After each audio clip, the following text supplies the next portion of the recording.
U.S. President Joe Biden toured the blackened city of Lahaina on Hawaii's Maui Island on Monday, 2 weeks after wildfires killed more than 114 people there. Biden told members of the community that the rest of America stood by them and promised federal aid, as he stood by a historic 150-year-old banyan tree that survived the blaze. The tree survived for a reason.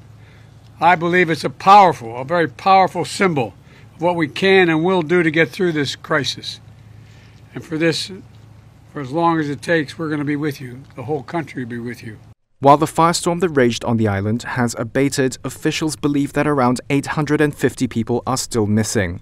Biden, who is seeking re-election in 2024, has been criticized by some Republicans for how he initially responded to the Maui fires. He went several days without speaking about the tragedy while vacationing at his Delaware beach house. The White House says Biden has been leading a, quote, whole-of-government effort to help Hawaii recover. A White House spokesperson said Biden had approved a Hawaii disaster declaration within an hour of receiving it, though he himself didn't want to travel to Maui until he was sure his visit wouldn't interfere with emergency response efforts. At a separate event, Biden recounted his personal tragedy, a car crash in 1972 that led to the death of his first wife and young daughter. I have a little bit of a sense what it's like driving from Washington to Wilmington, 150 miles, wondering what in God's name is it going to be like when I get to the hospital. Only thing worse than losing someone is not sure whether you've lost someone.